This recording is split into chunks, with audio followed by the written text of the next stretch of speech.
nerve pain. Why this topic? Because we treat so many nerve pain patients and different causes, different upper limb, lower limb, trunk, head, neck, so many places. I thought we'll educate the public and the viewers about what are the things which causes nerve pain and how you can do a lot of things by yourself to get rid of that by changing few things here and there. That's the whole point of this discussion. I hope you guys will enjoy this, and we'll get started right away.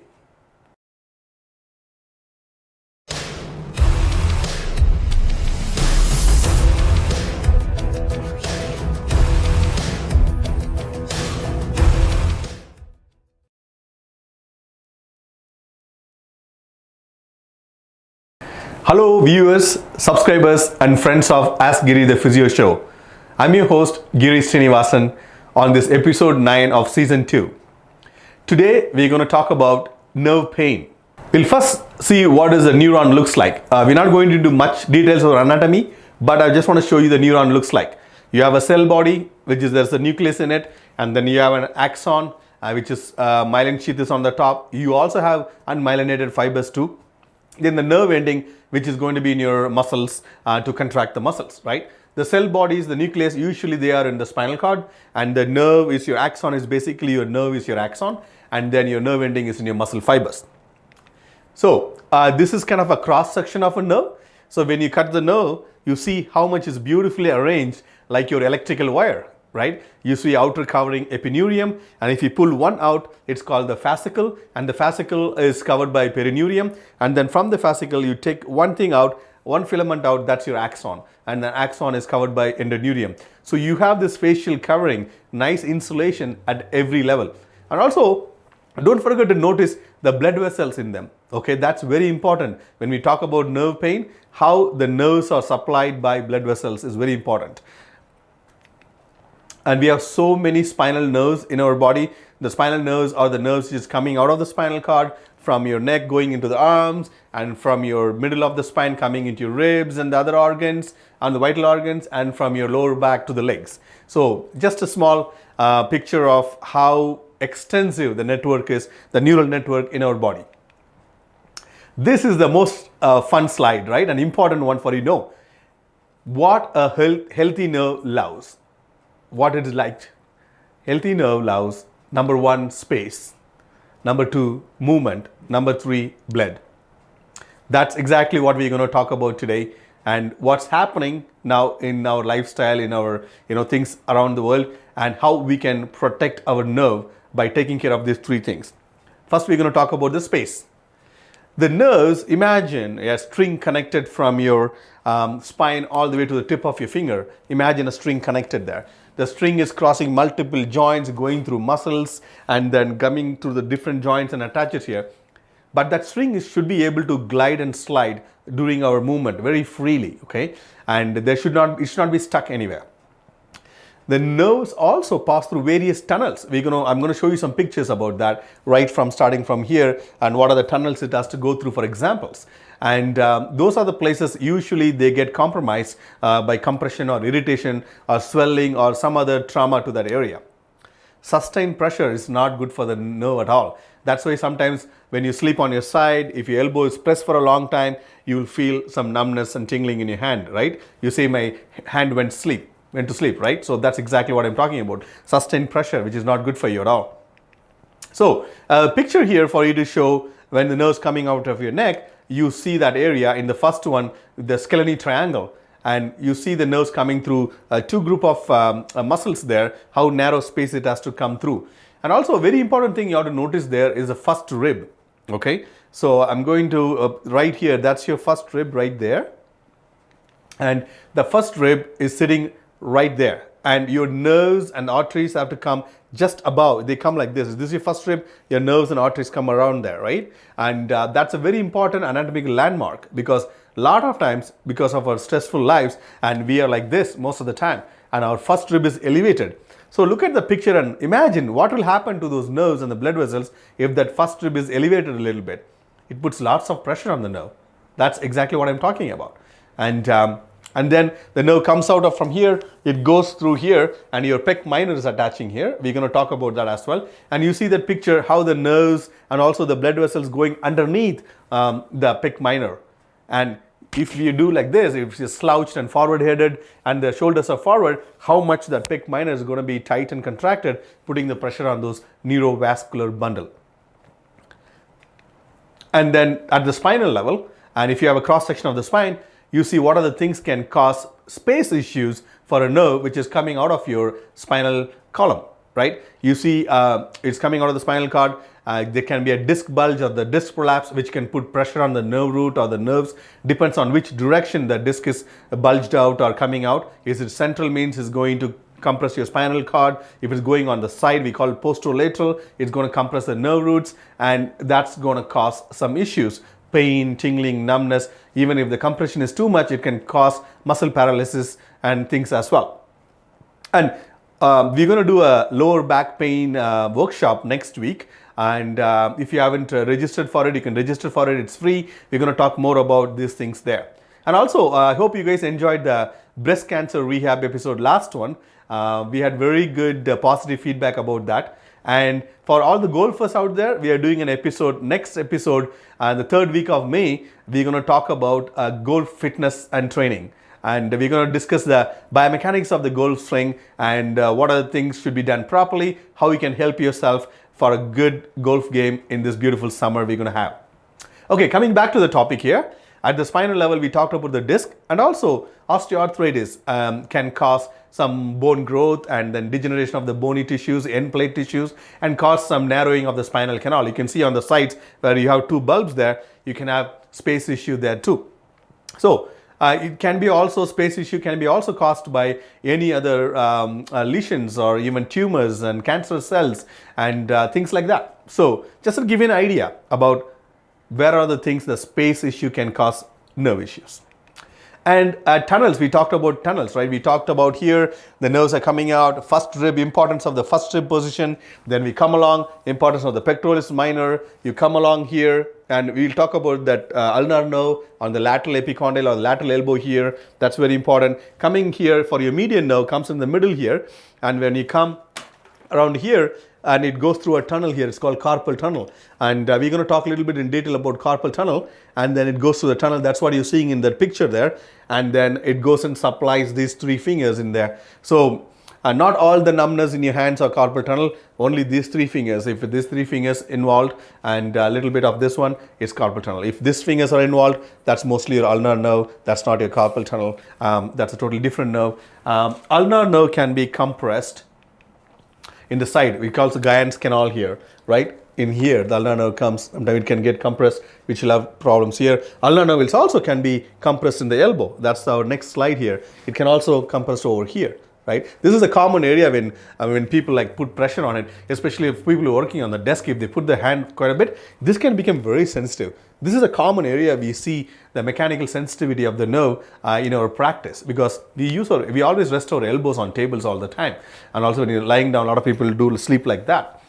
So overstretching or also the space issue can cause nerve issues as well. So sciatica, lower back pain and sciatica we have done that episodes quite a bit of times. You can look into that. The sciatic nerve can get compressed, and the space issue can happen either in the spinal level as we've seen before, or when it's piercing through the muscles, piriformis muscles, sometimes it can get irritated as well. Again, another space issue problem. Tarsal tunnel, a lot of people may not know about this tunnel. Same like what we have a carpal tunnel here, we have tunnels in our foot also. On the side of the foot, you see that, and it has been passed. There's a tunnel there where your nerves and also blood vessel comes, and then top of that you have that fascia. Okay, tunnel is basically most of the times is the bone in the bottom and the fascia on the top. That what forms the tunnel.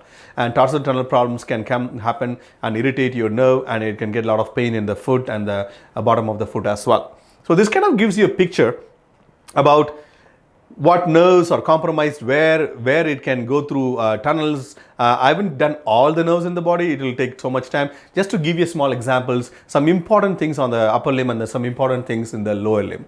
Hope everybody is following that. Okay. Now, the next important thing is movement. We talked about space. Now, why movement is important for the nerves? Because you have to understand nervous tissue is an extensible tissue. Okay. For example, if you keep your elbow and the wrist flexed, right? If you do this from here, if you do that, if you extend your elbow and your wrist, your median nerve elongates 20%. Okay. So that's how much you're stretching that nerve. For example, if you talk about your spinal cord, right? If you're from here in your neutral position, and if you're from neutral position, if you just flex, your spinal canal or spinal cord lengthens 10%.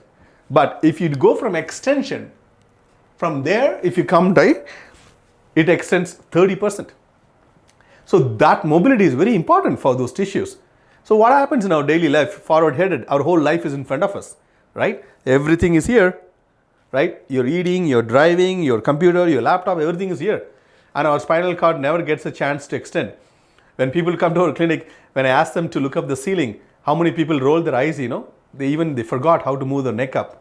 So I always advise my patients in the clinic, at least if you're working at the desk, if you're working any kind of thing, make sure you look up the ceiling. You take your nose parallel to the ceiling, all the way there, nice breathing, and then come down at least 5 to 10 times a day. I think the evolution, we're going to miss out on that moment, I think, because we never look up. Nobody looking up the sky to watch stars or picking up fruits from the trees anymore, right? So look up, that's good for you. And a little caution, if you have dizziness, vertigo, any vascular compromise in the neck, you have to consult your physiotherapist or the physician before doing too much looking up, okay? Don't tell me, oh, my physio told me in the show I did it, I got dizzy, I fell and I broke my nose. No. If you have no symptoms, please look up, and please look up every day at least 5 to 10 times. That's really good for you. You're not only mobilizing your joints and muscles, you're also mobilizing your neural tissues, which is your spinal cord and the nerves coming out of the neck, okay? And spinal canal can lengthen up to 30%, just want to let you know. So, when we treat neural functions or neural dysfunctions, I would say, we kind of incorporate techniques called neural mobilizations. Yes, we can call it neural flossing. There is gliders, there is sliders. There is so many names to it. We use different things. I don't want to complicate things here. Just want to let you know that you can mobilize your nervous system, spinal nerves, especially the peripheral nerves. So when your patient comes with cervical radiculopathy or lumbar radiculopathy, which is nerve irritation, shooting pain, or the nerve is compressed at any junction we talked about, here, and in lower limb, your lower back, your buttocks, or behind your knee, or the side of your leg, or the foot, we can incorporate some of these techniques to mobilize the nervous tissue and the nervous system. This is called neural mobilization. It's very, very, very important. We incorporate this quite a bit. So what are the effects of neural mobilization, right? You see what are the beautiful effects on the slide I put in there for neural mobilization. It decreases your pain sensitivity, allodynia, and it also increases the anti-inflammatory effects of that. And very important thing is 52% increase in your nerve growth factor, and also myelin protein 0, which helps in axonal regeneration. Do you know that? Right? And axonal regeneration happens at 1 millimeter a day. It's a very slow process. But just by doing neural mobilization, you can improve that, how much percentage. And it also increases, we don't use neural mobilization only in the nerve injuries. We also do neural mobilization in some of the musculoskeletal conditions as well. It helps. When the nerve moves well, everything goes well. And we use that in joint pain, in rheumatoid arthritis, in osteoarthritis, those conditions also. And also when you do neural mobilization, it also helps to get rid of that swelling around the nerves. That's very important. Sometimes in the tunnel areas, especially in the carpal tunnel, when you have swelling in the tunnel, obviously you're going to compress the nerves. You're going to compress the blood supply to the nerves, and also nerves also, you're going to get a lot of symptoms, right? And then these are the good effects of neural mobilization. This is no chemicals in your body, no side effects, right? So compare these good effects to taking gabapentin, for example. A lot of people we see for the nerve pain, they are on gabapentin from day one. Some people might need gabapentin, not everybody, right? And have you ever researched what are the side effects of gabapentin? Do you know it is an anti-convulsive and anti-epileptic drug which can give you depression, suicidal thoughts, swelling, so many other side effects? Compare that to this. Am I good enough to just do some movements to get all these benefits, or take a pill and put a band-aid on the problem and have those side effects? I'll leave that question to you to think about and come up with the answer, what is right? Right? Informed decisions. You need evidence to understand what is good for you. And that's my job to bring that to you. Third one, blood. We talked about space, we talked about movement. Now, blood.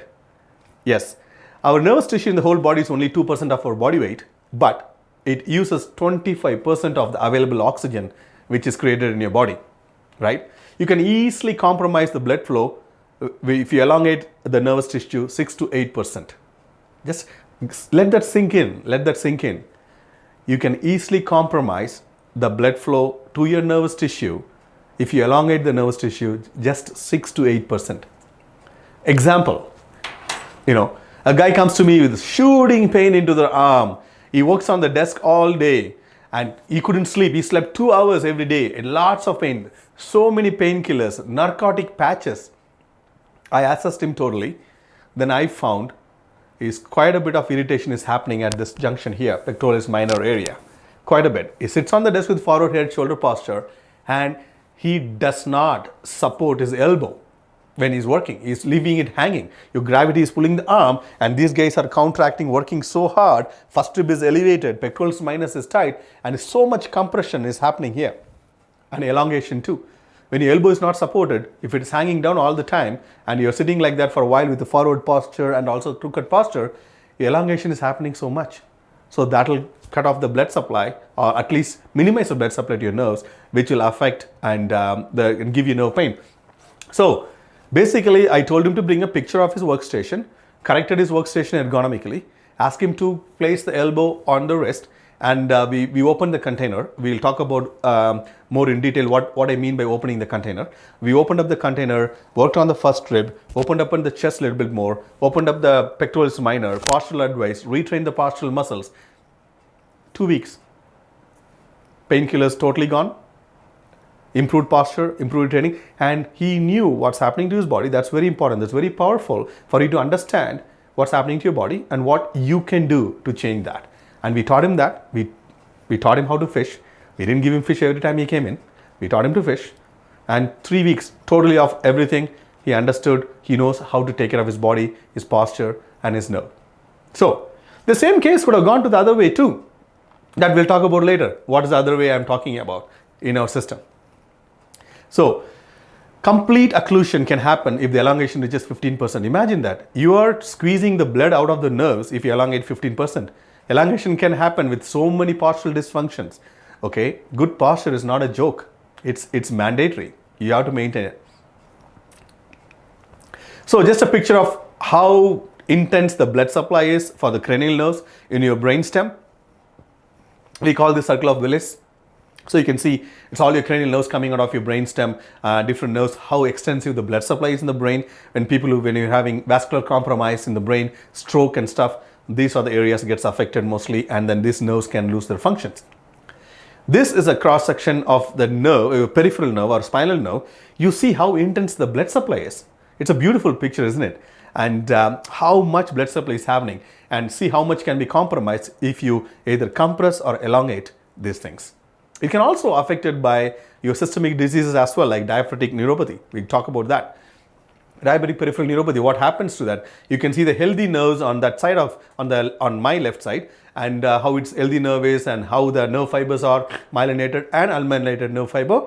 On this side, when the blood vessel is occluded because of your diabetes, so what happens? The blood supply to the nerve is compromised. That's why you get a lot of tingling and numbness and loss of sensation, and we call this diabetic neuropathy, right? It can be mostly in the foot, and how many people are suffering from that, right?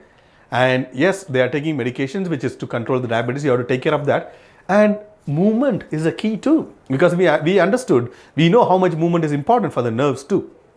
Right? If you're diabetic, if you're neuropathy, do you have a proper exercise program by your healthcare practitioner or a physiotherapist? If you don't do any exercises, please talk to your physiotherapist in your community and get some good exercise program based on your condition, and then get healthier nerves and healthier blood vessels. right?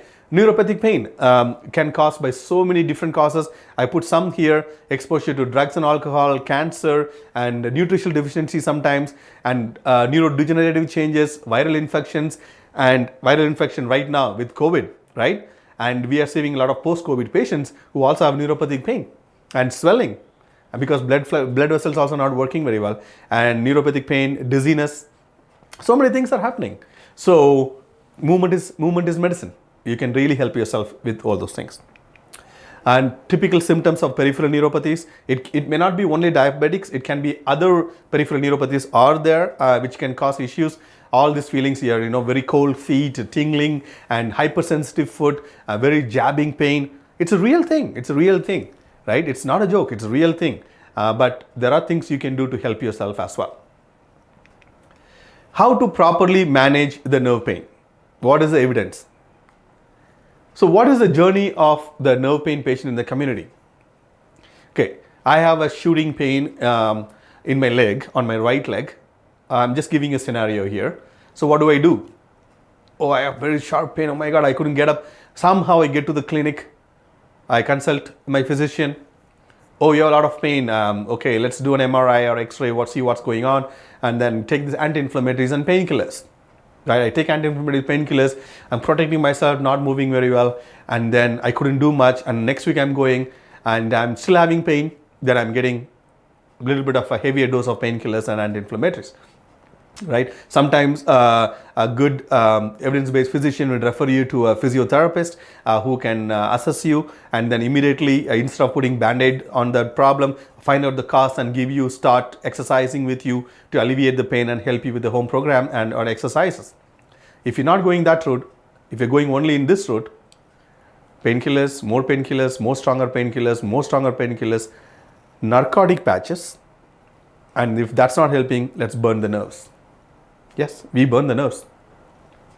Even though some conditions is good, most of the condition is not. You're not going anywhere by burning the nerves without addressing the problems of your posture, your lifestyle, and your activity level. I can't just keep going burning the nerves, and I won't be left with any nerves, right? So I've seen a lot of people who have gone up to that burning the nerves and then come to us for help. Then there's a lot of work to be done, but it can be still helped so that we can protect the other nerves from burning. So this is sometimes some of the nerve pain patients go through this journey here on my right hand side. That is your medical approach, and with just painkillers and all those things. Even though some people it helps, but a lot of people can be pulled out of this and put it here, and that is a main reason for opioid crisis also. Lack of pain neuroscience education at that very beginning level. That's something I'm working on a project based on that. We'll talk about that later. And this is how I feel personally as a physiotherapist practicing for 22 years. Our system is failing some of our patients. We can definitely do a much better job. There are some wonderful physicians out there who are so knowledgeable, who kind of guides the patient in the active lifestyle and also the active approach. We also have a few exceptions who kind of lead the patients in the other directions, which is not so great. And that's very hurtful to see that some people are caught in that whirlpool and suffering.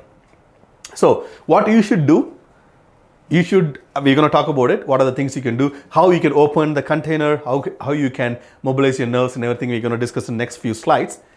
Okay, let's, and what you shouldn't do, that also we're going to discuss. And please educate and empower yourself with evidence. That's the only thing is real. So what are the things you should do? You have to be aware of your posture, right? From head to toe. You can do your self-body scanning. We'll do another episode how to do that. Head to toe, you assess yourself, see how you are. How many of you have just stood in front of a full-length mirror and observed yourself with minimal clothing from head to toe in this way and this way? It's a fun thing to do. Take some time to do a body scanning and see, and you don't need any professional, just for your eyes how you look, right? And see where your head is, where your shoulders are, and where is your hips, and where is your pelvis, and your knees, ankles, how is your weight bearing. Be aware. Awareness is the first key. Be aware of your body, be aware of your posture, be aware of your weight bearing, right? And with postural awareness, first rib can elevate if you're always like this, right? First rib can elevate so much, and you can, if you forward posture quite a bit, your pectoral minus can be very tight. We talked about that. Rectus abdominis, that's another muscle you always forget it. When you sit a lot with forward posture, you're also tightening that big muscle coming from the bottom of your chest bone all the way to your pelvis. That's your rectus abdominis, right? That can get tighter too. When that gets tighter, imagine the big guy is getting tighter. It can pull you forward more. Don't think forward posture is all about chest and your neck. Don't forget your tummy, right? And don't forget your ILIOPSOAS, which is the next muscle we're going to talk about. They all can draw your spine forward from the front, okay? It's not just the neck only. So you have to talk about it, and we usually we do manual therapy to release that infrasternal angle to work with the rectus abdominis here. Before even for people, when I find people like this, I don't start from the neck usually. I start from the hip, and we usually work and release the ILIOPSOAS muscle, which is the next big one right here. It's a huge muscle, right? And especially when sitting, it's getting affected and shortened too much. We open that up first, then we go open up the rectus abdominis, your abdominal muscle, then your latissimus dorsi, another big muscle which is connecting your shoulder to your pelvis. That's a huge muscle, okay? That muscle, is very important for hanging, and a lot of people don't do any overhead activities anymore. That's really struggling. Muscle gets shortened too much because you don't do anything overhead anymore, right? So we release the latissimus dorsi, rectus abdominis, ILIOPSOAS, then you come up, release the pecs, and work on the first rib, release that to open up from bottom up position. So those are the things has to be done, a lot of manual therapy. This is called opening the container. We open the container, and then posture education, and then neural mobilization. There you go. You got the full deal, right? And how much the ILIOPSOAS is affected by sitting. You can see how much your hamstrings and ears are getting shortened by sitting by mechanics there, right? And how many people are sitting all day at work, from home or work, right? And I'm working on a book just for the people who sit all day, right? It's going to be coming out this summer or fall. I'm a little behind on that. I thought with pandemic and everything, I'll have more time to work on it, but no, I'm extremely busy. So I'm a little behind on the book. Hopefully I'll finish soon. This is mainly for the people who sit all day for work and how to take care of themselves. We're going to talk about all this, opening the containers in much more detail in that book, so everybody can open the containers. And the stretch we'll talk about later. We're going back to postural awareness. We talked about all these key areas and opening the containers. Proper breathing. Breathing is the lost art, right? Every single day I catch people in the clinic who have dysfunctional breathing. Just yesterday, 6 people I caught them and taught them about proper breathing patterns, because more and more people, we are finding them having dysfunctional breathing patterns, using a lot of chest and neck quite a bit, not using the diaphragm. Proper breathing is very, very, very important, and using your diaphragm and also nasal breathing is very important, because a lot of us are mouth breathers, and which has to change. The tongue posture, the oral posture, how it affects your full posture, that's a separate topic. We're going to talk about tongue and your posture later in another episode. We're not going into the detail. So nasal breathing, tongue posture, overall body posture, and diaphragmatic breathing is very, very important, and along with a good sleep as well.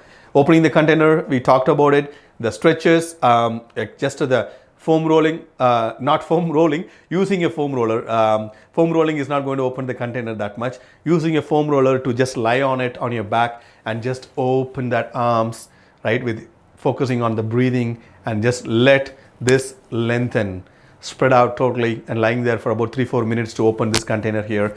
And you need some manual therapy. If your first rib is elevated, you need a physiotherapist help to work on that first rib elevation.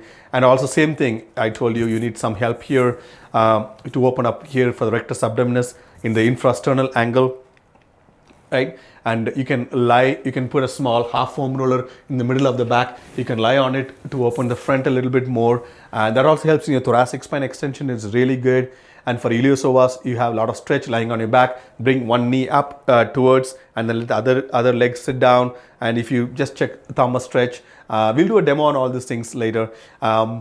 So you can stretch that way. You open the containers, right? Latissimus dorsi. You can stretch like this, right?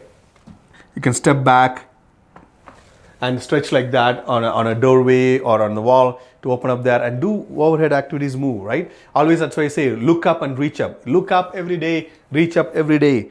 Just even if it's just a movement, do it. You got to move, right? And the neural mobilization, you can do a lot of simple neural mobilization techniques. For example, right, like if you want to just work on your upper limb nerves, you can do very simple, like you can keep your head like this, you can go out like that, and then you can just do this. If you want to add a little more tension, you can go the other way, then you can do this. You can just play with that movement every day. If you're working on the desk all day, few of these neural mobilizations on both sides. It's a simple example. There are a lot of other things you can learn. If you want to learn more, go consult your physiotherapist. They will happily teach you some neural mobilization techniques, which is really good. It's not only for the nerve pain, even for your joint pain, other issues also neural mobilization helps. Okay, these are the things you can do. We talked about that. And some of the stretches, I put the slide here for you guys for, ILIOPSOAS stretch. So you can do on your back also, you can stretch with a small yoga block, and on the side lying, how to stretch your ILIOPSOAS. A lot of people are not very comfortable doing that, but if you're comfortable doing that side lying stretch, and in half kneeling, you're leaning forward, opening up that front of the hip. And also it's really effective if you put your arm up on the side which is bent, and also doing a little bit of a movement forward and sideways. It really opens up the whole fascia in the front and opening up the hip as well. That's a very effective. So I love that stretch. The number 4 you see on the slide, I really love that stretch on the ILIOPSOAS. And then the last one, lying on your tummy with a small towel under that mid thigh, really opens up the hip as well. A lot of people don't lie on the tummy anymore, and that's another thing I always tell my patients, right? Lie on your tummy, it's good for you. If you're reading a book, lie on your tummy on the floor, on the bed, just for 10 minutes, 15 minutes a day. It's really good, because our so flexed box style lifestyle, we need to lie on your tummy sometimes to create some extension in our body. Okay, what you shouldn't do, you see that text neck syndrome. I have an YouTube video on that in my clinic website, I think, In-Step Physical Therapy YouTube channel. I did an episode on text neck syndrome. So this is, everybody can relate to that. How many of you people using your cell phone, like in the third picture of that, with bending forward that much, that putting 60 pounds of more force and effort onto your neck muscles? Because usually adult human head weighs about 17 to 20 pounds. And every inch you go forward, you're working those muscles in the back about 200% more. So with your cell phone, that's about 4 to 5 inches. So imagine how many percentage of overload is happening to your neck muscles. Then we complain, we have neck pain, headaches, dizziness, shoulder pain, radiating into the shoulder blade, arm pain, and also nerve pain. So bring your phone up, like in the first picture you see that. Bring your phone up and do it. And if you also can support the elbows on something, don't let it hang too much, right? And it's very functional, you got to do it. If you can't do this, don't use your phone that much, right? Same goes with the laptop too. A lot of people are working from home in a laptop. Please invest in a laptop tray to elevate your laptop. Even the top of the laptop screen up to your eye level, that's very important. If you're not doing that, the same kind of neck flexion happens with your laptop too, which is not good for you, right? Imagine the craniovertebral angle is very important. Look at that angle A in the picture. That angle, if it increases too or decreases too much, you're going to get a lot of neural tension, a lot of carpal tunnel. So when you have carpal tunnel, it's not only here we're talking about. A lot of times we focus too much on the wrist, wearing a wrist splint and sleep to work on the carpal tunnel, when the problem is actually coming from here.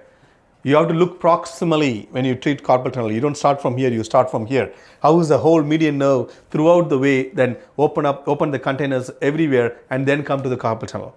Okay, and that is why most of the carpal tunnel release surgeries doesn't work, because you just release this spot right here. So nobody is changing how your nerve is in your elbow, in your pectoralis minor area, in your first rib area, and how your posture is. You can release this 100 million times you want. If you don't change your forward neck posture and the drop shoulder posture, do you think your carpal tunnel is going to change? Ask yourself that question. Imagine the string connected from your spinal canal all the way to your hand. Opening that only here will not change. Give you one very important exercise for carpal tunnel based on the research. Just putting your hand up here and doing in and out, finger adduction and abduction. This is the most important and effective exercise for carpal tunnel. Why? When you do just this, you glide your median nerve 13.8 millimeter in the carpal tunnel. There is no other exercise can do that. No other surgery or medication can do that. Just this. That's a very powerful exercise for carpal tunnel. Understand the power of movement, guys. Understand the power of movement and the mechanics of the nerves. Then you'll get much, much better. So carpal tunnel, again, we'll do another episode. There's so much to talk about carpal tunnel, and we don't have time here now. Okay. So So I hope you guys enjoyed this episode. If you have a nerve pain, what you can do, what you shouldn't do, what's the best way, evidence is suggesting us to do it. Neural mobilization is a great thing. It's not only for nerve pain, for a lot of other joint pains too. Be aware of your posture. Even if you're sitting at home and if you have doubts, go to your physiotherapist. Have a good postural evaluation. Don't wait until you get pain, right? Check everything, and so that you can prevent pain before it happens and live a healthier lifestyle, happy lifestyle, because nerve pain is not something you want to have. It's a very excruciating pain. Ask the people who live with nerve pain, and it's very hard. So you don't have to go there. You can fine tune here and there a little bit and have a good posture, good mechanics, move more, and you can help yourselves.